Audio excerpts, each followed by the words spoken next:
النساء، میں اللہ نے عورتوں کو، میں اللہ مردوں کو عورتوں پر حاکم مقرر کیا ہے۔ حاکم، اب بتاؤ کہ جو حاکم ہو، عورت محکوم ہے، کتنی بھی حسین ہو عورت محکوم ہے، مرد کتنا بھی حسین نہ ہو وہ حاکم ہے، مگر جن عورتوں کے ہاتھوں سے مرد قتل کر دیے گئے ان کا کیا حشر ہوگا؟ نہ باپ ملے گا قیامت میں ان کو، نہ ان کو ماں ملے گی، نہ ان کو بیٹے ملیں گے۔ جس نے اپنے شوہر کو قتل کرانے کا پروگرام بنایا تھا۔ مسلمانوں، اللہ تعالیٰ سب چیز دیکھتا ہے، رات کو بھی دیکھتا ہے، اندھیری میں بھی دیکھتا ہے، آنکھوں کے حرکتوں کو بھی پہچانتا ہے، دل کی حرکت کو بھی پہچانتا ہے۔ اس لیے عورتوں کو چاہیے کہ سب سے پہلے اللہ کا خوف کریں اور وضو کرنا سیکھیں۔ طہارت صرف ادھر لالڑی نہیں لگانی، یہ صرف لالڑی لگانے پر خوش ہو کے چلتی ہیں، ایسا نہ ہونا چاہیے۔ خوف خدا رکھو، یہ حسن بھی امتحان ہے تیرا، امتحان ہے۔ 4 دنوں میں تو ختم ہو جائے گی، 4 دنوں کے بعد۔ جب احمد مرسل نہ رہا تو پھر کون رہے گا؟ جب پیغمبروں کا سردار بھی اس دنیا میں نہ رہ سکا تو اس سے سمجھو تو اللہ تعالیٰ کتنا بے پرواہ ہے، اللہ تعالیٰ بے نیاز ہے۔ حسین جیسی شخصیت کو گھوڑے سے گرتے ہوئے دیکھا، نہ اس کی حکومت میں فرق آیا، نہ دن میں فرق آیا، نہ رات میں، نہ زمین کو حرکت آئی، نہ آسمان کو۔ وہ بے نیاز بادشاہ ہے، اس کے سامنے کل سب کو پیش ہونا ہے، مرد ہو عورت ہو۔ ان کلو آتی الرحمن ابدا، اللہ تعالیٰ فرماتا ہے قیامت کے دن میرے حضور میں اکیلا بندہ آئے گا جواب دینے کے لیے، اکیلی عورت آئے گی، کوئی حرکت، کوئی چالاکی، کوئی پیسہ، کوئی عوضہ نہیں لوں گا، مجھے ان چیزوں سے کوئی واسطہ نہیں ہے، میں بے پرواہ ہوں، میں بے نیاز ہوں۔ میں نے 2 چیزیں بنائی ہیں، ایک جنت دوسری جہنم۔ جو میری تابعداری کرتی مر گئی تو وہ جنت میں ہے حوروں کے ساتھ، اور جو میری نافرمانی کر کے مر گئی وہ جہنم کے آگ میں جلے گی۔ تو اے مسلمانوں، اے میرے بہنوں، اے میرے برادروں، اللہ کے قرآن سے محبت کرو۔ ہمارے مولوی نصیحت نہیں کرتے، ہمارے مولویوں کو نعرہ چاہیے، بات وہی ڈھونڈ لائیں گے جس میں نعرہ ملتا ہو۔ ارے نعرے کے لیے تم کو بھیجا گیا ہے۔ قُلْ أُوحِيَ إِلَيَّ هَذَا الْقُرْآنُ لِأُنذِرَكُم بِهِ وَمَن بَلَغَ۔ سورہ انعام میں اللہ نے فرمایا، اے میرے پیغمبر، میں نے تجھے قرآن اس لیے دیا ہے کہ تاکہ تو میرے بندوں کو مجھ سے ڈرا، مجھ سے ڈرانے کے لیے میں تجھے قرآن دیا ہے، کہ یہاں جا کے تو نعرے لیتا پھر۔ ان مولویوں کا خانہ خراب کیا ہوا، یہ اندھے ہیں پیسوں کے لیے، ناچنے کے لیے، پیسوں کے لیے اندھے ہو کے پھرتے ہیں۔ خوف خدا تو ہے ہی نہیں۔ قرآن پیغمبر کو کیوں ملا؟ ہدایت کے لیے۔ امیر المومنین علی ابن ابی طالب علیہ السلام سے حضرت زیاد نے پوچھا کہ یا امیر المومنین، مجھے وصیت کیجئے، میں بڑا بے دین ہو گیا ہوں، میں نڈر ہو گیا ہوں، نمازیں بھی میں چھوڑ دی ہیں، مجھے کو نصیحت فرماؤ۔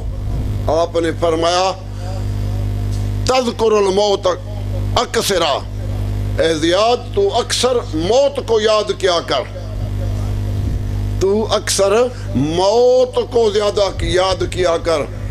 اس نے کہا مولا میں نے مان لیا، آئندہ ایسا ہی کروں گا۔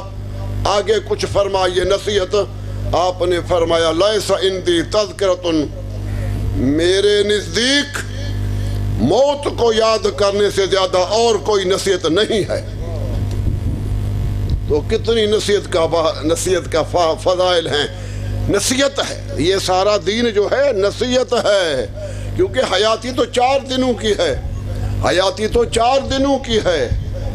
اپنی آخرت والی زندگی کو بچاؤ، جہاں ہمیشہ آباد رہو گے، خوش ہوگے، خوش رہو گے، زندہ رہو گے، تازہ رہو گے۔ جنت کے کیا ہے اندر؟ 4 نہریں چلتی ہیں ہر گھر کے آگے، دودھ کی، شرابن طہورا کی، شہد کی، خالص پانی کی 4 نہریں ہر ایک گھر کے اندر جنت میں چلتی ہیں۔ ہمارے حضور اکرم صلی اللہ علیہ وآلہ وسلم نے فرمایا وَإِذَا كَانَ يَوْمٌ تَطْلُبُ نَهْرًا ثَالِثًا، ایک روز وہی بھی آئے گا کہ جس گھر کے سامنے 2 نہریں چلتی تھیں، تیسرے دن وہ کہے گا یا اللہ مجھے اور بھی دے۔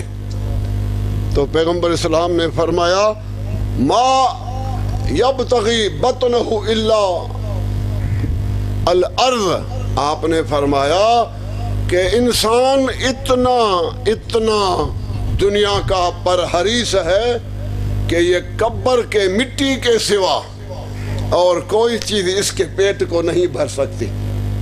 جب تک انسان زندہ ہے نا، ہر چیز مانگے گا مجھے دو مجھے دو مجھے دو مجھے دو مجھے دو، مگر جب جائے گا تو خالی ہاتھ۔ سکندر بادشاہ تھے، پورے ملک کے سکندر، بیٹوں کو وصیت کی کہ جب مجھے کفن دیا جائے تو مجھ کو دونوں ہاتھ میرے کفن سے باہر ہوں۔ پوچھا گیا بابا ایسا کفن تو کس نے نہیں پہنا، یہ کیسی وصیت ہے؟ اس نے کہا میں روح زمین پر حکومت کر چکا ہوں، لوگ سمجھے بیٹھے ہیں میں بہت خزانہ قبر میں لے جاؤں گا، میرے دونوں ہاتھوں کو باہر نکالو، کفن سے باہر ہوں، تاکہ لوگوں کو پتہ چلے جو بھی تو کھائے گا کمائے گا اس زمانے میں ہی چھوڑ جائے گا۔ آگے حضور اکرم صلی اللہ علیہ وآلہ وسلم نے فرمایا جب انسان مرتا ہے 3 چیزیں ساتھ رہتی ہیں، ایک اولاد، ایک دوست، دوسرا دوست اور تیسرا ملکیت۔ یہ تینوں چیزیں قبر تک چلتی ہیں، قبر تک۔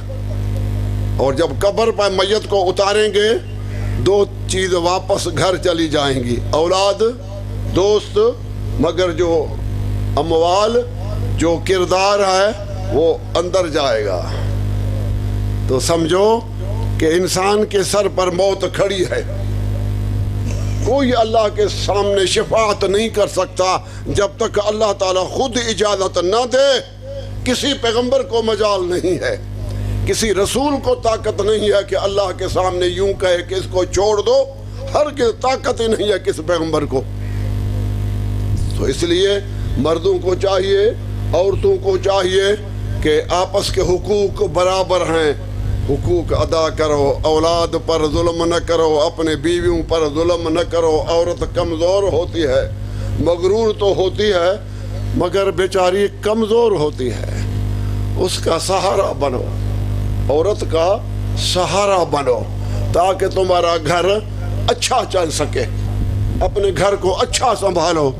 جناب خدیجہ الکبریٰ صلوات اللہ وسلام اللہ علیہا مکہ المکرمہ میں وفات پا گئی، اور ایسی عورت تھی 40 سال کی عمر میں پیغمبر اسلام سے شادی کی۔ جب مدینہ منورہ میں ہجرت ہوئی، جناب عائشہ سے شادی ہوئی، تو پاک پیغمبر صلی اللہ علیہ وآلہ وسلم جب بھی کوئی گھر میں اچھا کھانا پکاتے ہیں تو جناب خدیجہ کے سہیلیوں کو دروازے پر خود جا کے دے آتے تھے، خود جا کے اپنے ہاتھوں سے جناب خدیجہ کے سہیلیوں کو دے آتے۔ جناب عائشہ کو اچھی بات نہیں لگتی تھی، وہ کہتی ہے مجھ سے زیادہ حسین کون ہے، تم میرے طرف متوجہ نہیں ہوتے، تو یہ کیا کرتا ہے، گلیوں میں گھومتا پھرتا ہے۔ وہ ایک بوڑھی عورت تھی، کیا کیا ہے اس نے؟ حضور اکرم صلی اللہ علیہ وآلہ وسلم نے جواب میں فرمایا جب تمام کائنات نے میرا انکار کیا، جناب خدیجہ نے میرا سلام کیا۔ جب میرے پاس خزانہ ختم ہو گیا اسلام کے دفاع میں، تو جناب خدیجہ نے اپنا پورا خزانہ میرے اوپر لٹا دیا۔ اور جناب خدیجہ کے لیے آپ نے فرمایا مجھے اتنی غیرت آتی ہے کہ میں روتا روتا چلا جاؤں۔ تو جناب خدیجہ صلوات اللہ علیہا پاک پیغمبر کی وفادار بیوی تھی۔ اے نبی و علی کے ماننے والوں، عورتوں سے اچھا سلوک رکھو، فعاشروہن بالمعروف ہے۔ قرآن پاک میں اللہ نے دھمکی دی ہے رسول پاک کے ازواج کو، تم مجھے تنگ کرتی ہو، یہ کپڑا چاہیے، یہ سونا چاہیے، یہ چاندی چاہیے، کیا تم اللہ اور رسول کی رضا کو چاہتی ہو یا نہیں؟ اللہ اور رسول کی رضا کے چاہتے ہو تو میرے گھر میں رہ سکتی ہو، اگر دنیا ہی چاہتی ہو تو میں آپ کو چھوڑ دوں۔ اللہ تعالیٰ نے فرمایا فعاشروہن بالمعروف، اے میرے پیغمبر زیادہ ان کو تکلیف نہ دو، یہ بیچاریاں کمزور ہیں، ان کو زیادہ تکلیف نہ دو، ان سے حسن معاشرت رکھو تاکہ ان کا زندگی کا گھر بھی چل جائے۔ تو اس لیے ہمارے مولوی جو گونگے ہیں، گونگے، یہ کبھی بھی عورتوں کے فضائل نہیں پڑھیں گے، عورتوں کے حقوق کبھی بھی نہیں پڑھیں گے، ان کو نعرہ نہیں ملے گا۔ ابھی جو 20 منٹ میں نے عورتوں کے حقائق و فضائل پڑھے، کس نے نعرہ نہیں لگا سکا، کیونکہ ڈرنے کی بات ہے، سمجھنے کی بات ہے، خوف کی بات ہے۔ تو اس لیے آپ کو وہ مولوی عالم منگوائیں جو نامراد قرآن تو پڑھے ہوئے ہوں نا۔ یہ اکثر مولوی قرآن پڑھے بھی نہیں ہوتے، صرف جیب کو پر کرنے کے لیے طریقہ سیکھا ہوا ہے۔ تو خدا سے ڈرو اور قرآن پاکوں کو گھر میں بند کر کے نہ رکھو۔ یہ قیامت کے دن قرآن فریاد دے گا کہ ٹیلی ویژن تھی، گانے والیاں تھی، ہر کام گھر میں، ہر سوچ، ہر سنگار موجود تھا، مگر میں بند تھا۔ اور پیغمبر اسلام صلی اللہ علیہ وآلہ وسلم 15 سپارے میں لکھا ہوا ہے کہ رسول پاک اللہ کو فریاد دے گا، وقال الرسول یا رب ان قومی اتخذوا هذا القرآن مہجورا، اے میرے مالک تو نے تو مجھے قرآن دیا تھا اپنے مخلوق کی ہدایت کے لیے، انہوں نے تو مجھے گھروں کے اندر، پیٹیوں کے اندر مکفل کر دیا تھا، کبھی بھی مجھے کھول کے نہیں پڑھا تھا، یا اللہ انہوں کو سزا دو۔ تو دیکھیں قرآن پاک گھر میں رکھو اور گھر میں پڑھو، بیٹیوں کو پڑھاؤ، بیٹیوں کو انگلش نہ پڑھاؤ، حرام ہے۔ ہمارے پیغمبر اسلام صلی اللہ علیہ وآلہ وسلم نے عورت کے لیے انگلش پڑھنا اور کورٹوں میں نہیں، انگلش اور کالج میں جانا حرام ہے۔ کیوں؟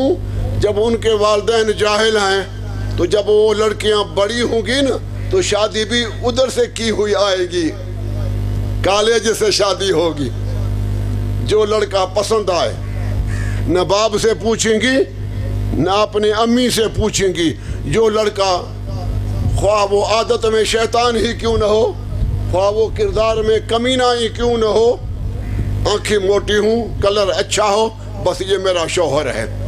تو اس لیے پیغمبر اسلام صلی اللہ علیہ وآلہ وسلم نے عورتوں پر انگلش پڑھنا حرام قرار دیا ہے۔ اللہ نے فرمایا روزی دینے والا میں ہوں، الحمدللہ رب العالمین، کائنات کے انسانوں کا رازق میں ہوں، وما من دابۃ فی الارض الا علی اللہ رزقها، اللہ نے فرمایا ہر زمین پر چلنے والے کے روزی کا میں خدا ضامن ہوں۔ ومن یتق اللہ، اور جو مجھ پر فقط اعتماد کرتا ہے، یحتسب، میں اس کو اس جانب سے رزق دوں گا کہ اس کو پتہ ہی نہیں ہوگا، اس کا ذہن بھی اس طرف نہیں جائے گا۔ اللہ تعالیٰ عادل ہے۔ تو ہمارے مولوی صاحبان ہمارے 5 اصول دینوں میں سے 2 اصول دین کو لے لیا، تینوں کو چھوڑ دیا۔ کیا کرتے ہیں؟ نہ توحید پڑھتے ہیں، نہ توحید سمجھاتے ہیں، نہ خود سمجھے ہوئے ہیں، نہ اوروں کو سمجھائیں گے، نہ عدل خدا کو جانتے ہیں۔ تو عدل خدا کیا ہے ہرگز نہیں جانتے، رسالت بھی 1.25 لاکھ انبیاء کی نہیں مانتے، اور چوتھا اصول دین، تیسرا اصول دین نبوت ہے، وہ بھی صرف ہمارے پیغمبر کی نبوت کا نام لیں گے اور کسی پیغمبر کا فضائل نہیں پڑھیں گے، کہیں گے وہ تو ہمارے پیغمبر کے میراثی ہیں، نعوذ باللہ منہ۔ وہ تو حضرت انبیاء آدم علیہ السلام کو، ابراہیم علیہ السلام کو، حضرت موسیٰ و عیسیٰ علیہ السلام کو ہمارے پیغمبر کے میراثی کہہ کے چھوڑ دیتے ہیں۔ افسوس کی بات ہے، اگر ٹائم کم ہے میں 3 گھنٹے پڑھ سکتا ہوں آیت قرآن کے ساتھ، پیغمبر کے فرمان کے ساتھ، میں ایسا ویسا مولوی تھوڑی ہوں، میں وقت کے انتظار ہوں، جب آپ زیادہ جمع ہو جائیں تو میں پڑھوں۔ تو مرنا ہے سب کو مرنا ہے، کوئی ادھر نہیں رہے گا، نہ زمین رہے گی نہ آسمان رہے گا۔ اے انسان ذات سدھر جا، مرنے سے پہلے نیک ہو جاؤ، ایک ہو جاؤ، نیک ہو جاؤ، ایک ہو جاؤ۔ اللہ سے ڈرو، جو کچھ بھی کرو اللہ کی رضا کے لیے کرو، جو کچھ بھی کام کرو اللہ کی رضا کے خاطر کرو۔ ہمارا مذہب پاک ہے۔ میں نے جو 4 مذہب چھوڑے، کیوں چھوڑے؟ اس لیے قرآن کو تو وہ مانتے تھے مگر رسول کے فرمان کو نہیں مانتے تھے۔ پیغمبر پاک پر وہ درود تو پڑھتے تھے مگر پیغمبر پاک کی اطاعت نہیں کرتے تھے۔ جب قرآن کا حکم ہے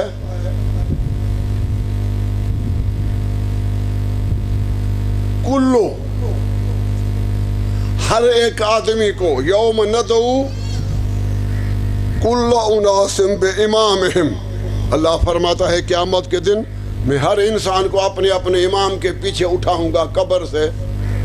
تو وہ امام اتنا اہمیت کا حامل ہے تو وہ بنائے گا بھی تو اللہ نا۔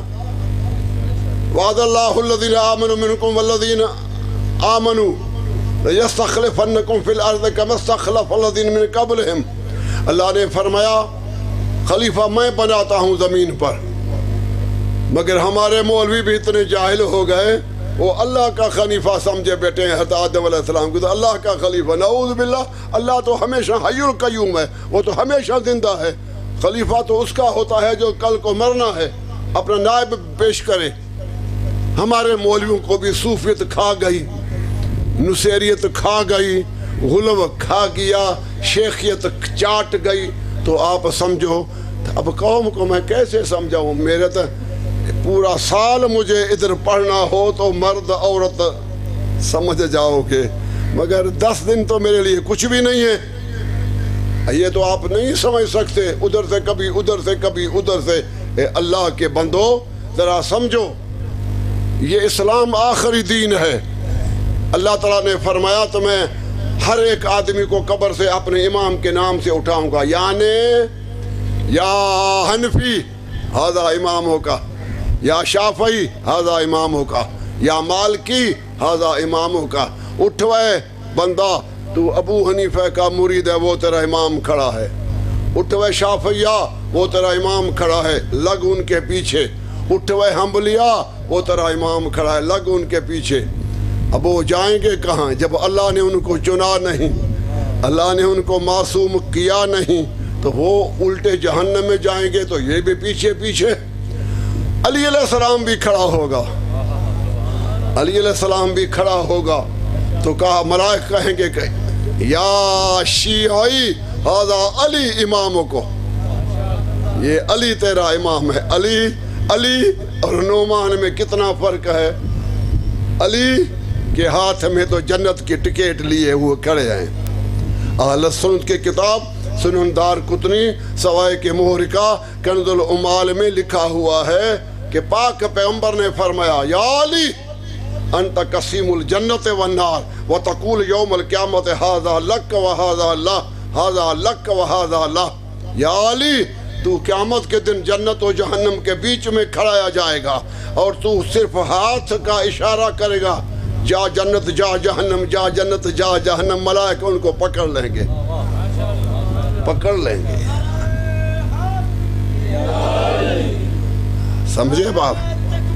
اللہ اکبر، اللہ اکبر،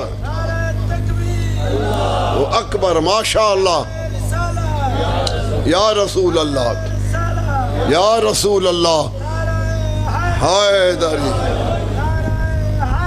علی، اللہم صلی علی محمد وآل محمد، اللہم صلی علی محمد وآل محمد۔ میں نے آپ کو صلوات کا طریقہ بتایا تھا، یاد ہے؟ آپ سے پوچھ سکتا ہوں؟ مجھے مشکل لگتا ہے، بس 2 آدمی ہیں، جن نے یہ یاد کیا ہے طریقہ صلوات کا کیسے پڑھنا چاہیے. اللہم 2 سیکنڈ وقفہ کرو. اللہم صلی علی محمد وآل محمد، تاکہ مخلوق و خالق کا فرق ہو جائے. ایک سانس میں خالق و مخلوق کو جمع نہیں کیا جا سکتا. وہ مالک ہے، یہ مملوک ہے. وہ یہ ساجد ہیں، وہ مسجود ہیں. وہ ہمیشہ رہنے والے، یہ فنا والے ہیں. تو اللہ تعالیٰ کے فرمان کے تحت صلوات پڑھنا بھی سیکھ لیں. اگر آپ شیعان علی ہیں تو ہر چیز کا طریقہ ہوتا ہے، مگر جن کا مطلب ہی نعرہ لگانا ہوتا ہے، بے ہوش کر کے نعرہ لگاؤ، 2-4 نعرے لگاؤ تو پھر دعوتیں ڈھیر مل جائیں گی. بس ان لوگوں کا مقصد یہی ہوتا ہے، ان کا دین سے کوئی واسطہ نہیں ہے. اور علامت یہ ہے حق والے بہت قلیل ہوتے ہیں. ہمیشہ قرآن میں قاعدہ ہے وَإِن تُطِعْ أَكْثَرَ مَنْ فِي الْأَرْضِ يُضِلُّوكَ عَنْ سَبِيلِ اللَّهِ. اے پیغمبر پاک، اگر تو زمین میں ان گروہوں کو پیروی کرے گا جو کثرت میں ہیں، وہ آپ کو جہنم میں لے جائیں گے. مگر پیغمبر ہمارے پاک ہیں، مگر ہمارے سید المرسلین معصوم ہیں. اللہ نے ایک طریقہ سے سمجھایا. تو آپ کو سمجھنا چاہیے کہ ہمارا مذہب اہل بیت کا مذہب ہے. ہمارے امام وہ ہیں جن کو اللہ نے چنا ہے، لوگوں نے نہیں چنا. لوگ تو خود جاہل ہیں، وہ کیا چنیں گے؟ تو شیعوں کو مبارک ہو کہ تمہارے وہ امام ہیں. اللہ نے فرمایا وعد اللہ الذین آمنوا منکم وعملوا الصالحات لیستخلفنکم فی الارض کما استخلف الذین من قبلہم. اللہ تعالیٰ نے فرمایا میرا مومنوں سے وعدہ ہے کہ میں آپ کو زمین پہ خلیفہ دے دوں گا ایسا جیسے میں نے پہلے بنائے. تو اللہ تعالیٰ نے پہلا خلیفہ کون سا بنایا؟ حضرت آدم علیہ السلام کو. دوسرا حضرت داؤد علیہ السلام کو. اللہ نے تیسرا خلیفہ حضرت ہارون علیہ السلام کو. چوتھا خلیفہ جناب علی علیہ السلام کو. تو ہمارے ائمہ 12 ہیں اور انہوں کے 2.5 لاکھ ہیں. لکھا ہے تفسیر قرطبی میں، 6ویں صدی کی تفسیر ہے کہ 2.5 لاکھ ہمارے امام ہیں. میں کہتا ہوں تو 4 کیوں مرید آپس میں لڑتے ہیں؟ تو 4 اماموں کو بھی محشر میں ڈھونڈ نہیں پائیں گے. وہ 2.5 لاکھ امام کہاں سے ڈھونڈیں گے؟ اب نام بھی ایسے کہ ماشاء اللہ. کچھ نام بتاؤں؟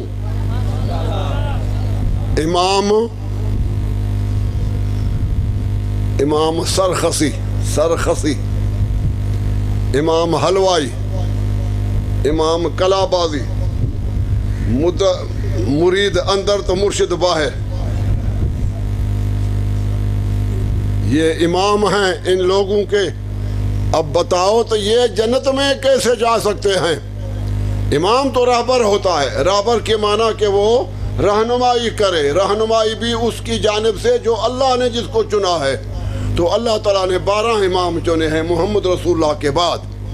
آپ نے فرمایا لن یزال ھذا الدین عزیزا منیا حتی یاتیکم الامام الآخر.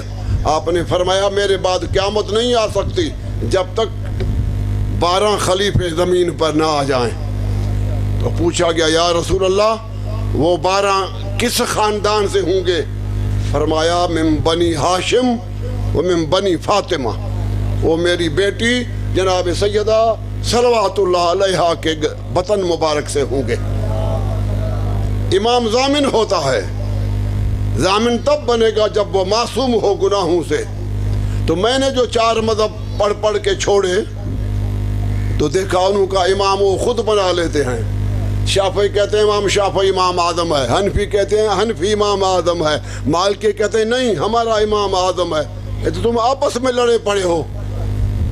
امام اعظم تو وہ ہے جو امتی سے نہ پوچھے. ارے علی ابن ابی طالب کی گواہی تو سن تو اپنے کتابوں میں. ما یقول سلونی غیر علی ابن ابی طالب. سعید صحابی کہتے ہیں میں 10,000 صحابہ کے پاس رہا، کسی صحابی نے یہ نہیں کہا کہ مسئلہ مجھ سے پوچھو سوائے علی کے کہ وہ جب بھی چلتے تو کہتے سلونی سلونی، مجھ سے پوچھو، مجھ سے پوچھو، مجھ سے پوچھو، ان کتاب اللہ، اللہ کے قرآن سے، رسول کے فرمان سے، او تورات سے، او انجیل سے، او زبور سے، جو چاہو میں علی بتاؤں تو یہ امام ہوتا ہے۔ یا علی، کتنے کتنے بڑے بڑے صحابی تھے، وہ 10 سال ایک سورت پڑھا کرتے تھے، 10 سال ایک سورت مبارکہ۔ جب علی علیہ السلام گھوڑے پہ سوار ہوتے تو شارع القرآن ولم یرکب قدمہ اخری حتی ختم القرآن، علی دوسرے رکیبوں میں پاؤں نہ پہنچ پاتے، پہلے ہی علی قرآن مکمل کرتے۔ تو یہ علی قاری قرآن ہے، یہ علی عالم قرآن ہے، یہ علی علی صاحب قرآن ہے، یہ علی ناطق قرآن ہے۔ زندگی میں نہیں، یہ تو زندگی میں بھی نہیں پڑھ سکے، مگر جو قرآن کی حقیقی وارث ہیں وہ تو شہادت کے بعد ان کے سروں سے قرآن کی آواز آتی ہے۔ تو ثابت ہوا کہ قرآن کے وارث یہی ہیں، قرآن کے ناطق یہی ہیں، قرآن انہوں کے گھر میں اترا ہے۔ یہ مر تو سکتے ہیں مگر قرآن کو نہیں چھوڑ سکتے۔ انہوں نے قرآن پر تیر چلوائے تھے جنگ جمل میں، جنگ صفین میں، ان لوگوں نے قرآن پاک پہ تیر چلائے تھے۔ علیہ السلام نے جنگ جمل میں کہہ دیا تھا، ایک بڑے صحابی کا بیٹا تھا، اس نے امام حسن کو دعوت دی کہ تو میرے مقابلے میں آ جا، تو امام علیہ السلام نے فرمایا نہیں، تو محمد کی نسل ہے، اگر تو قتل ہو جائے تو محمد کی نسل ختم ہو جا کر آئے گی۔ تو رسول پاک نے حسن بیٹے کو آگے بڑھنے نہیں دیا، مگر قرآن انہوں کو دے دیا کہ قرآن اٹھاؤ، مجھ سے صلح کرو قرآن پہ۔ انہوں نے کہا ہم قرآن پہ صلح نہیں کریں گے، ہم تیرے خون کے پیاسی ہیں۔ تو 3 دفعہ علی علیہ السلام نے ان کو قرآن پاک پیش کیا، انہوں نے قرآن کو نہیں مانا، تب علی علیہ السلام نے جنگ شروع کر لی۔ مسلمانوں، جن کے گھر میں قرآن اترا ان سے تم جنگ کرتے ہو، جن کے بیٹوں نے اسلام کو بچایا ان سے تم جنگ کرتے ہو۔ اے مسلمان، تمہیں جنہوں نے وضو سکھایا، جنہوں نے تمہیں غسل کرنا سکھایا، تم ان سے جنگ کرتے ہو اور خود کو پھر مسلمان بھی کہتے ہو، پھر مغرور ہو کر خود کو امام بھی کہہ لیتے ہو۔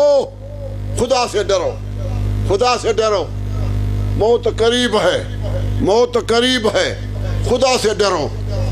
ہمارا مذہب شیعہ میں تخصص ہے، ہمارا کوئی امام نعوذ باللہ جاہل نہیں ہوتا، جبکہ ان کے امام ہاتھ کے بنے ہوئے ہیں۔ 5واں تخصص ہمارے مذہب میں یہ ہے کہ ہمارے مذہب میں قیاس اور اجتہاد حرام ہے، قیاس اور اجتہاد حرام ہے، یعنی اپنے عقل سے دین امام نہیں بناتے، محمد رسول اللہ سے پوچھ لیتے ہیں۔ امت کے اماموں کا جوڑ بھی نہیں لگتا پاک پیغمبر سے۔